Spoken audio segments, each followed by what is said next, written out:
La guerra psicológica contemporánea, conceptos esenciales y características. Un ensayo de Liuba Y. Peña Galván, Ludmila Casas Rodríguez, Magalis Mena Fernández.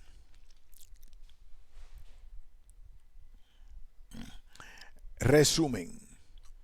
Se realizó una revisión bibliográfica con el objetivo de estudiar el origen y desarrollo de la guerra psicológica contemporánea y su relación con el quehacer sociopolítico mundial, teniendo en cuenta las definiciones de guerra psicológica, operaciones psicológicas y guerra de cuarta generación. Se argumentan las interrelaciones dialécticas y las diferencias y describen las diferentes fases de la guerra hasta la cuarta generación. Como elemento fundamental se plantea que la guerra convencional y la guerra psicológica persiguen el mismo objetivo, la ocupación de los países en cuestión. Introducción. El arma más sofisticada y eficaz con que cuenta hoy el mundo para neutralizar las actuales doctrinas bélicas es la opinión pública internacional y en particular la de Estados Unidos. Fidel Castro. Introducción. De las nefastas consecuencias de la guerra, ya Sigmund Freud había escrito refiriéndose a cómo ésta viola el derecho internacional con su ciega cólera, derribando cuanto le sale al paso, como si después de ella ya no hubiera de existir futuro alguno, ni paz entre los hombres. No reconoce ni los privilegios del herido, ni del médico, ni la diferencia entre los núcleos combatientes y pacíficos de la población. Una de las grandes naciones civilizadas se ha hecho universalmente tan poco grata que ha podido arriesgarse la tentativa de excluirla como bárbara de la comunidad civilizada. La guerra psicológica consiste en asustar al enemigo para reducir sus posibilidades de éxitos en el combate. La guerra psicológica busca, por un lado, paralizar al adversario, derrotarlo antes de que siquiera entre a combatir, y por otro lado, ganar las mentes y los corazones de las personas que no se piensa aniquilar. La guerra no se gana solo en las trincheras o desde el aire con refinados y sofisticados sistemas de armas automatizadas. Hay que ganarla también en las mentes de la gente, tanto en el bando propio como en el enemigo. La Biblia refiere diversos hechos acaecidos en la antigüedad y entre ellos se destaca el caso de Gedeón. Este personaje bíblico excluyó a 25,000 soldados de entre los 40,000 que tenía que seleccionar para integrar su ejército, porque sus hombres confesaron, después de una serie de interrogatorios, que tenían miedo a la lucha. Hizo así una selección psicológica. Por ejemplo clásico que se tiene como supuestas operaciones psicológicas fueron planeadas y se aplicaron en la batalla. Aparece en los escritos del estratega chino Sun Tzu, quien se propuso subyugar a su enemigo sin disparar un tiro. Encontramos otro ejemplo en los famosos alardes de Genghis Khan, el general mongol Temujin, quien debilitaba la voluntad combativa del enemigo, diseminando rumores acerca de la fuerza y ferocidad de su propio ejército. Su planificación fue sencilla, sobresaliente y eficaz. El concepto de guerra de nervios es sinónimo de guerra de zapa, que era la terminología utilizada por San Martín, uno de los creadores de la guerra psicológica moderna. San Martín, en el Perú, manejó exclusivamente el factor psicológico. Pudo de esa manera llegar a Lima sin disparar un solo tiro y con la pérdida de muy pocos hombres, registrada en combates aislados y de escasísima importancia. Durante la Guerra Mundial, las operaciones psicológicas adquirieron formalidad. Casi todos los países involucrados en la guerra utilizaron alguna forma de propaganda en sus estrategias y sus tácticas, y la mayoría de ellos organizaron unidades militares especializadas en esa actividad. La actividad propagandística comenzó a conocerse como operaciones psicológicas o guerra psicológica durante la Segunda Guerra Mundial. Una acción psicológica significativa fue el bombardeo realizado en Tokio después del ataque a Pearl Harbor, como venganza que violó todo lo establecido por el derecho internacional humanitario, pero lo más siniestro que conmocionó a la opinión pública internacional con un unánime rechazo fue el lanzamiento de las bombas atómicas a las ciudades de Hiroshima y Nagasaki en agosto de 1945, cuando no había justificación para ello. El elemento fundamental de la guerra psicológica aplicada al principio, todavía hoy y la perspectiva futura, es la superioridad tecnológica y militar avasalladora y la invisibilidad de los ejércitos. Durante la guerra de Vietnam, en el frente psicológico se libró lo que el Pentágono llamó la batalla por las ideas y corazones del adversario, que habría la falta de diferencia entre frentes de batalla y zonas de comunicación, una ofensiva total y sin cuartel.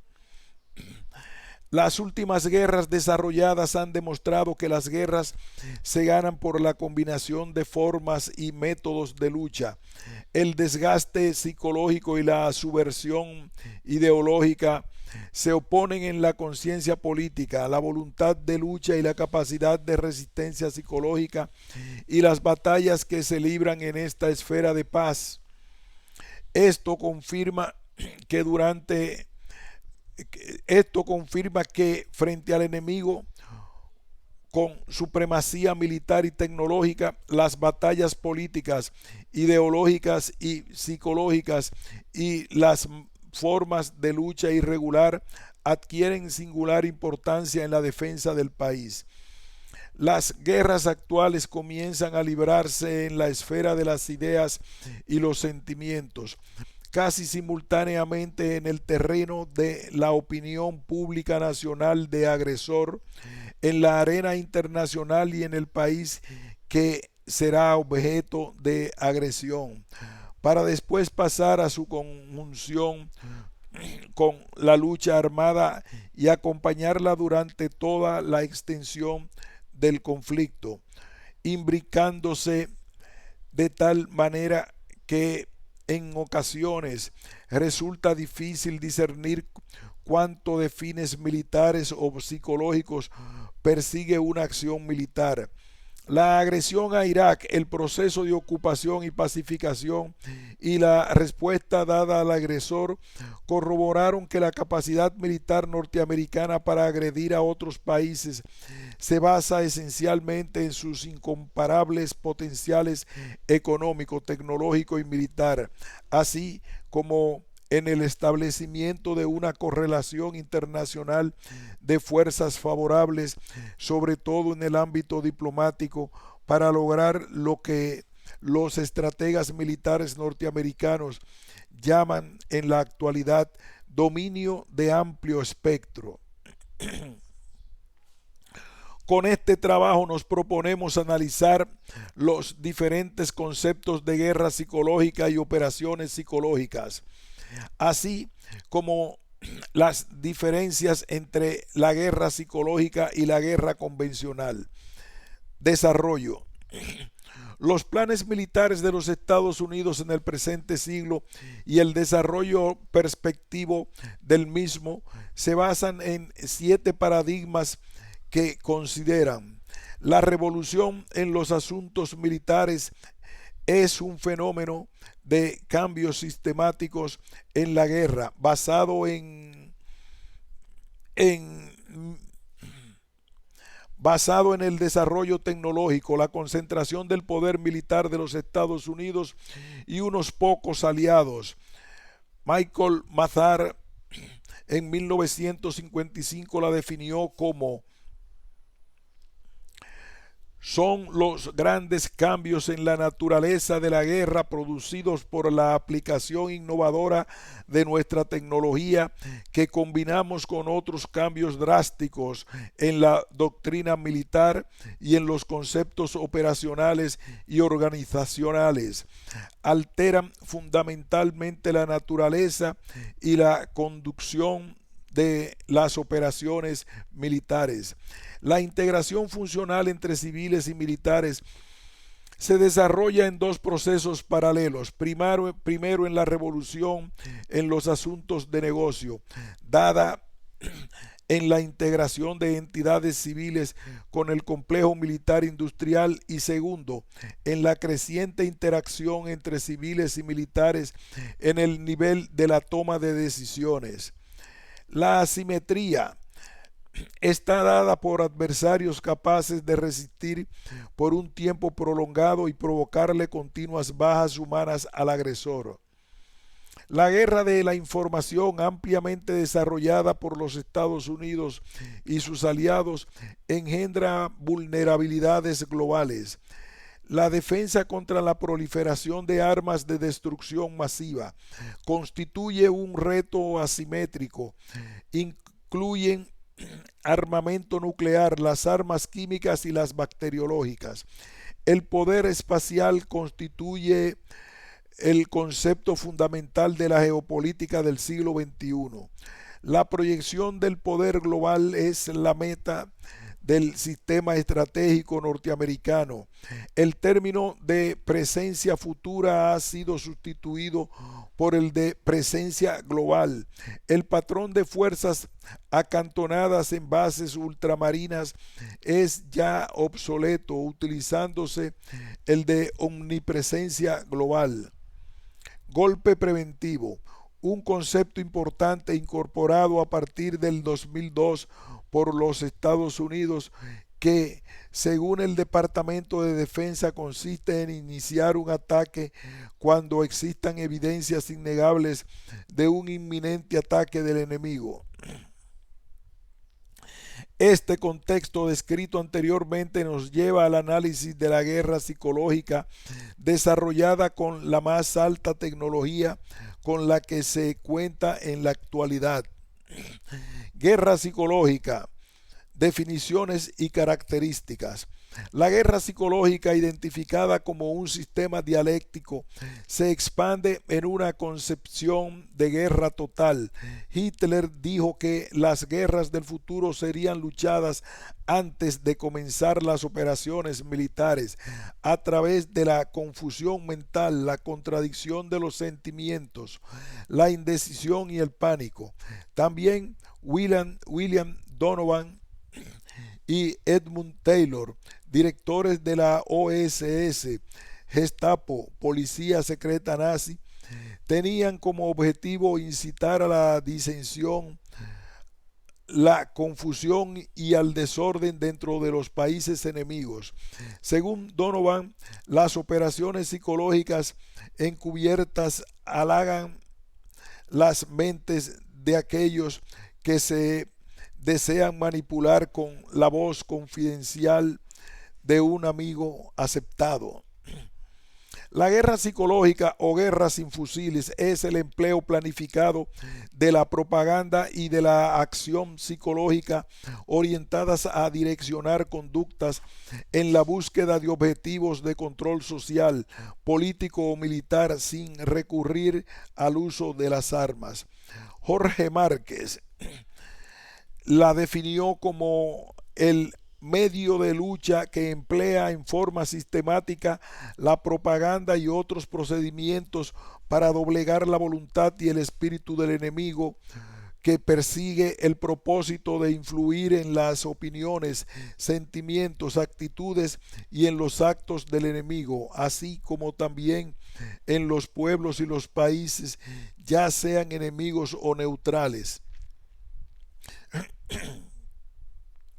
La definición clásica de lo que sería guerra psicológica que toma el Departamento de Defensa DoD de los Estados Unidos dice que es el uso planificado de la propaganda. Hoy muchos prefieren denominarla con el eufemismo de Public Diplomacy o Communication Management y de otras acciones psicológicas con el propósito primero de influir en las opiniones, emociones, actitudes y conductas de grupos extranjeros hostiles para lograr el apoyo para la consecución de objetivos nacionales.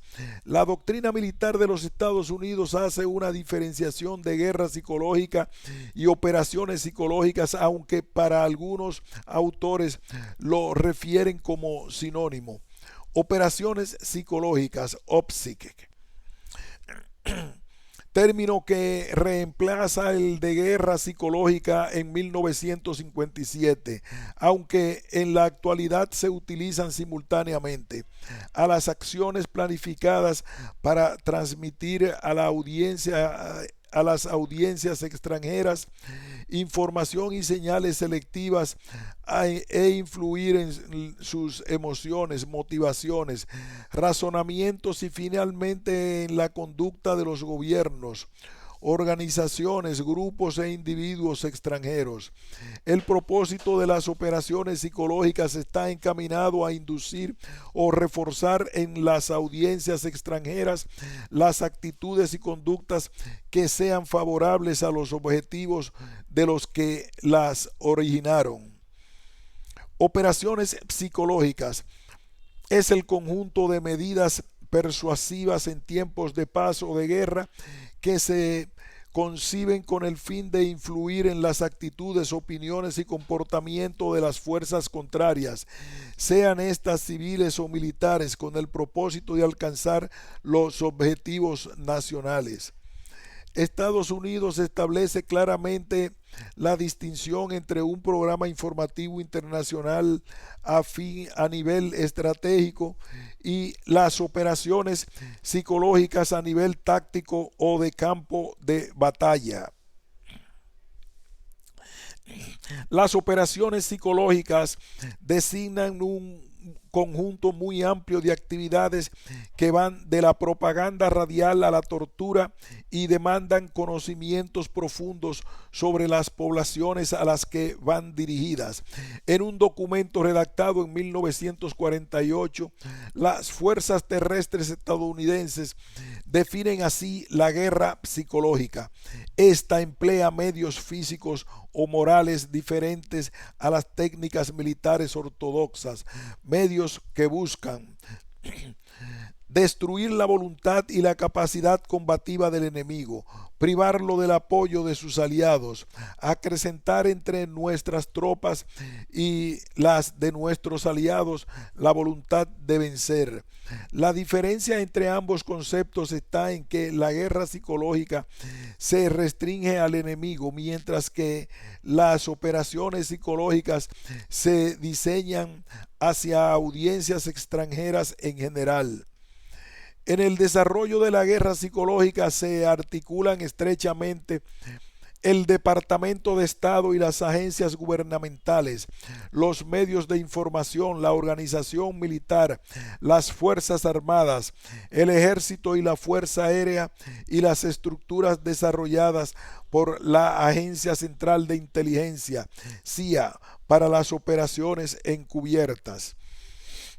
Las acciones psicológicas se sustentan en las militares, así como en la utilización de determinados armamentos. Es importante el movimiento de tropas, maniobras, demostraciones de fuerza y otros dirigidos a crear un efecto psicológico negativo en el adversario. La guerra psicológica utiliza toda arma que pueda influenciar la voluntad del enemigo.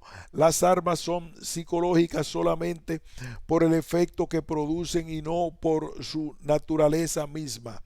Por ello, la propaganda abierta, blanca, secreta, negra o gris, subversión, sabotaje, asesinatos, operaciones especiales de guerrilla, espionaje, presiones políticas, culturales, económicas y raciales son consideradas como armas utilizables en el marco de la guerra psicológica.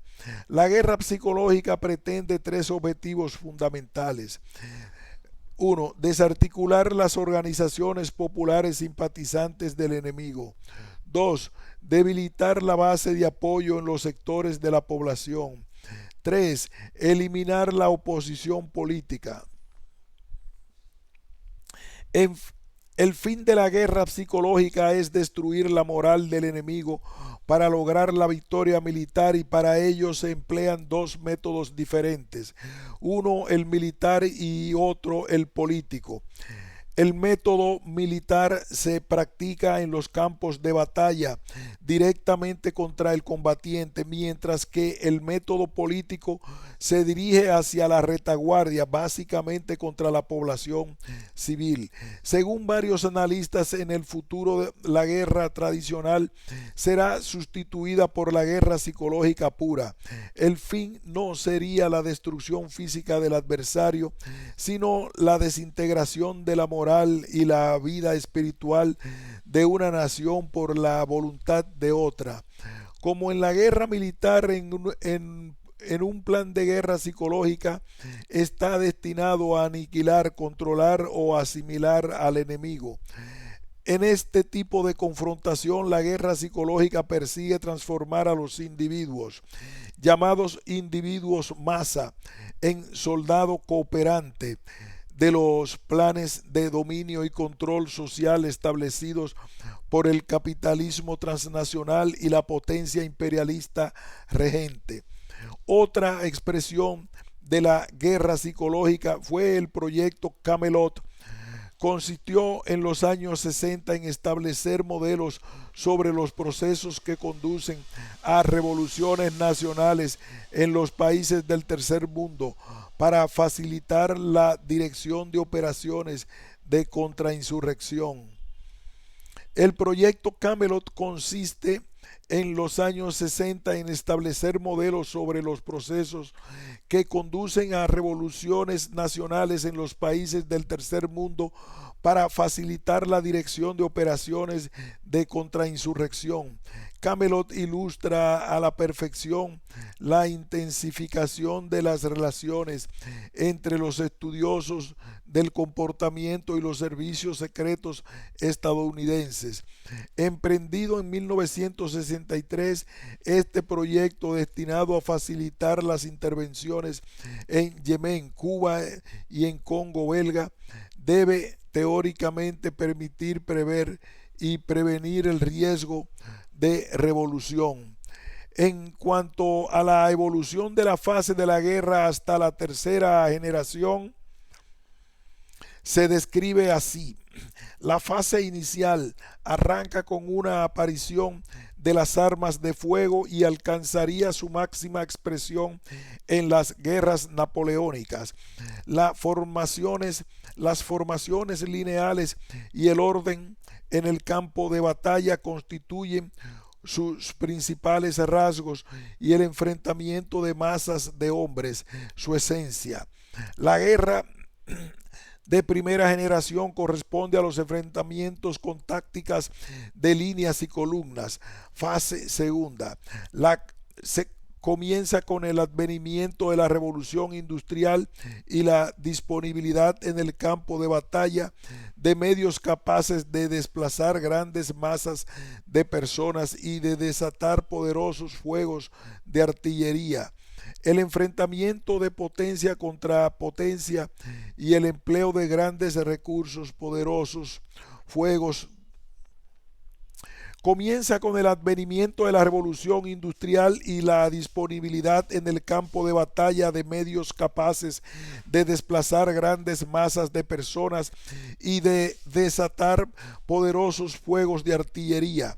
El enfrentamiento de potencia contra potencia y el empleo de grandes recursos constituye el rasgo esencial de esta generación. La Primera Guerra Mundial es su ejemplo paradigmático. Fase tercera.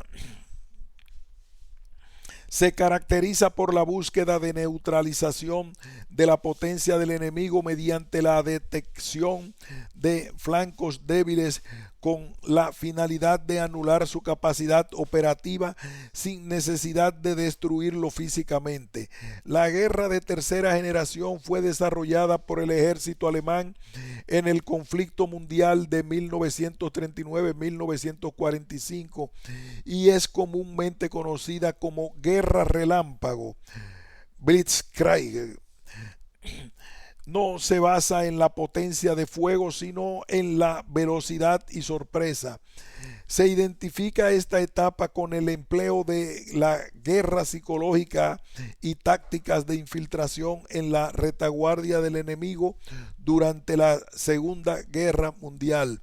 La guerra de cuarta generación tiene sus orígenes en los años 80 en los trabajos realizados por militares norteamericanos y se dice que es de cuarta generación por cuanto no se quiere el control territorial. Guerra de través del idioma y la religión.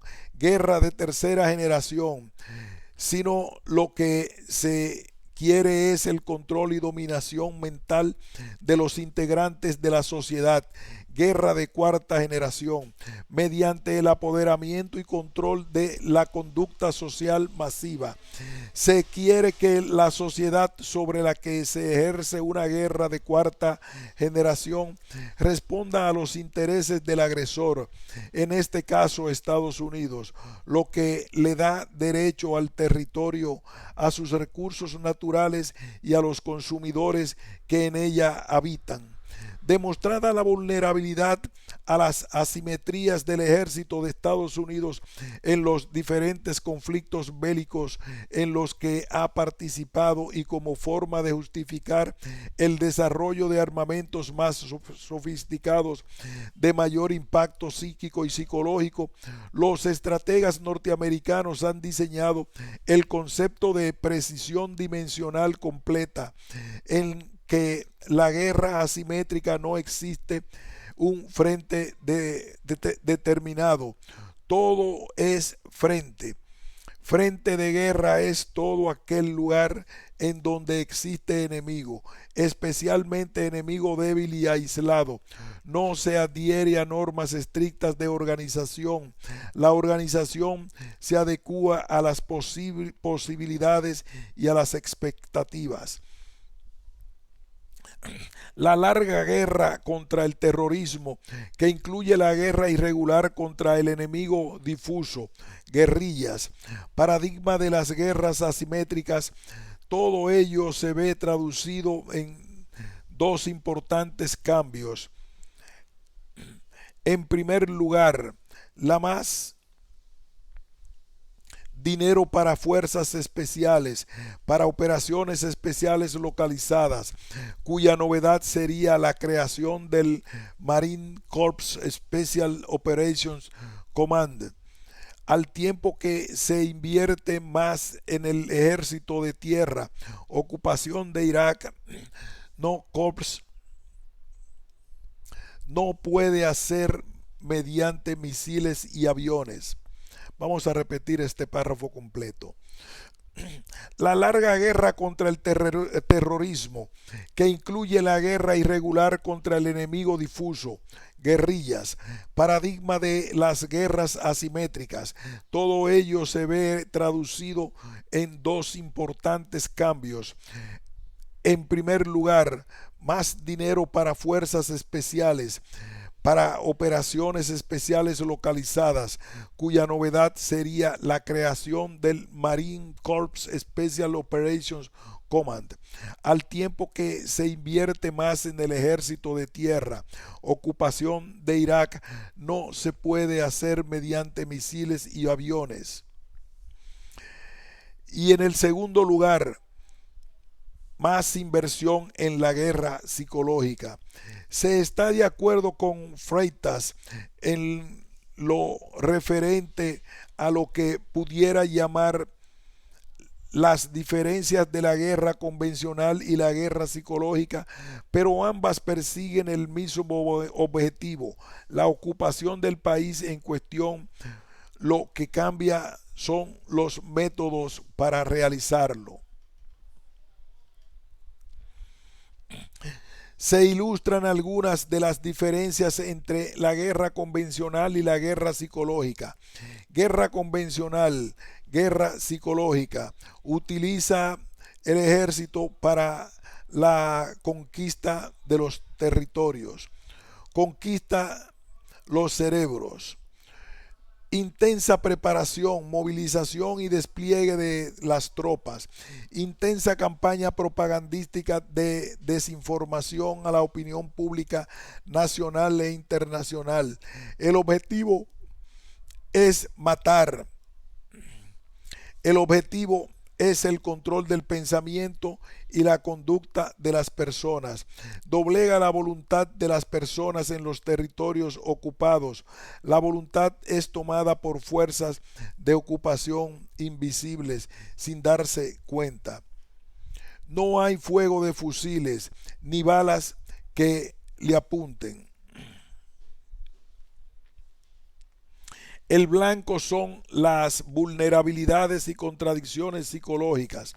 La guerra interpotencias o interpaíses, expresada en la confrontación oeste-este, desaparece con la Unión Soviética a partir del 11 de septiembre. La guerra contraterrorista, librada por todas las potencias y el imperio regente Estados Unidos contra un solo enemigo, el terrorismo sin fronteras. Desarrollo de armas convencionales y nucleares, el desarrollo tecnológico e informático, la globalización del mensaje y las capacidades para influir en la opinión pública mundial convertirán a la guerra psicológica mediática en el arma estratégica dominante. Las operaciones se realizan con unidades militares, grupos operativos descentralizados, especialistas en insurgencia y contrainsurgencia, y expertos en comunicación y psicología de masas. Se opera en frentes de batalla con elementos materiales. La guerra se desarrolla en escenarios combinados sin orden aparente y sin líneas visibles de combate. Los nuevos soldados no usan uniforme y se mimetizan con los civiles. El objetivo estratégico es el apoderamiento y control de áreas físicas, poblaciones, territorios, etc. Apoderamiento y control de la conducta social masiva. Intenso bombardeo mediático. Los volantes, afiches, las consignas y las imágenes sustituyen a las sombras, intenso bombardeo mediático, los volantes, afiches, las consignas y las imágenes sustituyen a las bombas, misiles y proyectiles del campo militar. Una de las doctrinas militares norteamericanas imperantes durante los años de la Guerra Fría fue la de la guerra de baja intensidad, como medio de frenar la influencia soviética en el mundo, especialmente en África, Asia y Latinoamérica, sin llegar a una confrontación militar directa. Esa doctrina implicaba el empleo de grandes recursos de propaganda e infiltración psicológica. El uso sistematizado del terrorismo, realizado por grupos operativos infiltrados en la sociedad civil, complementado con operaciones psicológicas mediáticas orientadas al aprovechamiento social, político y militar del hecho terrorista. El terrorismo como el uso premeditado o amenazador de la fuerza o violencia como un ataque coactivo o punitivo. Más específicamente, el terrorismo representa una guerra psicológica, un combate militar no tradicional. El objetivo explícito del acto terrorista es producir un estado de miedo, incertidumbre, desmoralización e impotencia contra una fuerza coactiva y o punitiva. El terrorismo se usa como herramienta para acabar con la resistencia y apagar el entusiasmo de la población y o del gobierno. El éxito de cualquier actividad terrorista futura se medirá por su impacto en las mentes de las víctimas. En consecuencia, se lucha en el campo de batalla mental y no en los que están acostumbrados la mayoría de los soldados en la guerra convencional. El terrorismo se acompaña de acciones o amenazas o las dos para lograr el efecto psicológico que se quiere como eh, arte su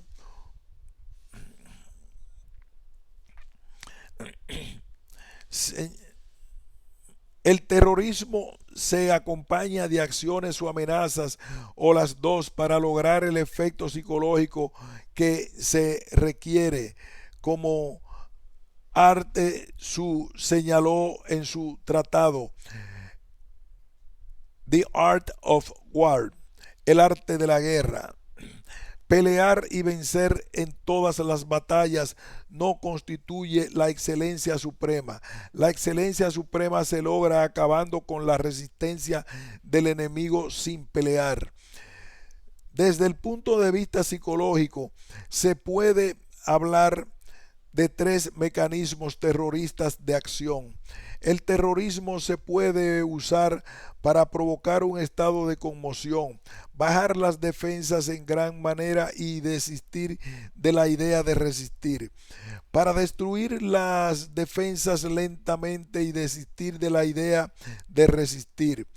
Puede utilizar una combinación de ambas. La estrategia abrumadora, conmoción y temor reverencial, y la de destrucción gradual. Un concepto similar a este se usó militarmente contra los Estados Unidos en Vietnam. En el caso del terrorismo, la cantidad de víctimas psicológicas será mayor que la de las víctimas corporales. Las amenazas relacionadas con el terrorismo consisten en la amenaza objetiva de incidentes de destrucción física y muerte, la amenaza percibida de lesiones y muerte a individuos, familias, comunidades, la amenaza de desorden sociológico, la amenaza de la recesión económica que puede traer aparejada la posibilidad de que sectores industriales específicos quiebren. La industria aeronáutica, por ejemplo, informó que desde el atentado terrorista del 11 de septiembre de 2011 se cerraron más de 100.000 fuentes de trabajo. La guerra contraterrorista, una variante complementaria de la guerra de cuarta generación, borra las fronteras tradicionales entre frente amigo y frente enemigo y sitúa como eje estratégico la disputa, la guerra contra un enemigo universal invisible diseminado por todo el planeta, el terrorismo.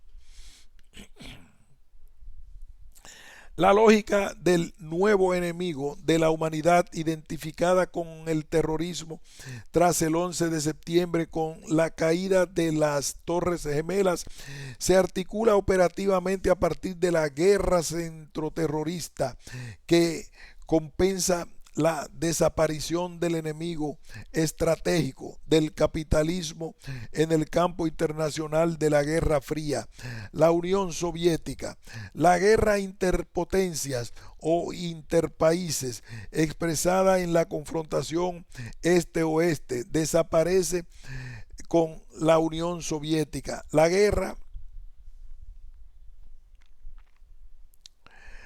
La Unión Soviética. La guerra interpotencia o interpaíses expresada en la confrontación este-oeste desaparece con la Unión Soviética y es sustituida a partir del 11 de septiembre por la guerra centroterrorista librada por todas las potencias y por el imperio regente Estados Unidos contra un solo enemigo, el terrorismo sin fronteras. El estudio de las características socioculturales de los países en los cuales va a operar Estados Unidos es el estudiado y aprovechado a su favor para crear el pánico y el terror entre los pobladores o guerrilleros. Así, en 1964 se elabora uno de los documentos de estrategia más extraordinarios de la historia de la guerra psicológica, encargado por el ejército de Estados Unidos, titulado Brujería, magia, hechicería y otros fenómenos psicológicos y sus implicaciones en operaciones militares y paramilitares en el Congo. El informe es un tratado de combate paranormal en el que se discute tácticas de contramagia para luchar contra los rebeldes que se apoyaban en prácticas chamanistas o animistas. En el informe se lee: la guerra de contrainsurgencia se desarrolla alrededor de la fidelidad y el apoyo a las poblaciones locales.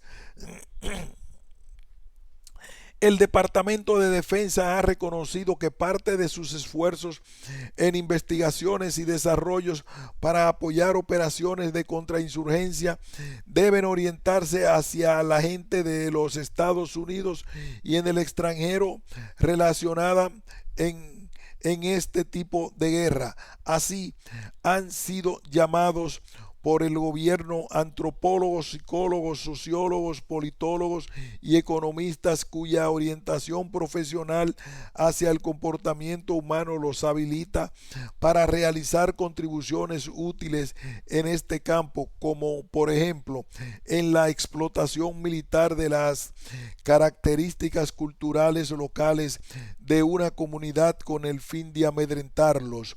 La investigación fue dirigida por James R. Price y Paul Giureddini. Los analistas del Special Operations Research Office, SORO, de la American University de Washington, D.C., quienes también en 1964 diseñaron el proyecto Camelot, un esfuerzo planificado para medir científicamente los factores sociales que estabilizan o desestabilizan determinados países en vías de desarrollo, entre ellos España. Cuando se infiltró esta investigación a la prensa, las condenas internacionales hicieron que el proyecto fuera cancelado. Conclusiones. La guerra psicológica es un instrumento de primer orden utilizado por el enemigo para agredir a otros países. Se desarrolla antes y durante el conflicto. Las operaciones psicológicas se diseñan hacia audiencias extranjeras en general. La guerra convencional y la guerra psicológica persiguen el mismo objetivo, la ocupación del país en cuestión. Lo que cambia con los métodos para realizarlo. La guerra convencional y la guerra psicológica persiguen el mismo objetivo, la ocupación del país en cuestión. Lo que cambia son los métodos para realizarlo.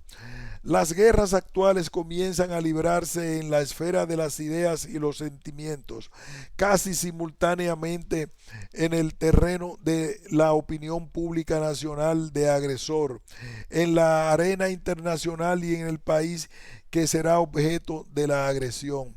La guerra de cuarta generación tiene como objetivo el control y dominación mental de los integrantes de una sociedad mediante el apoderamiento y control de la conducta social masiva. Se requiere que la sociedad responda a los intereses del agresor, lo que le da derecho al territorio, a sus recursos naturales y a los consumidores que en ella habitan.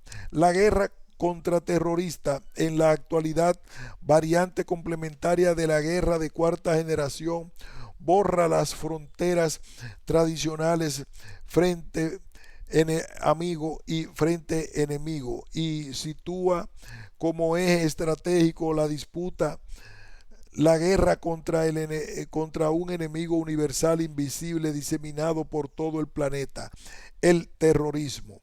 Fin de este ensayo.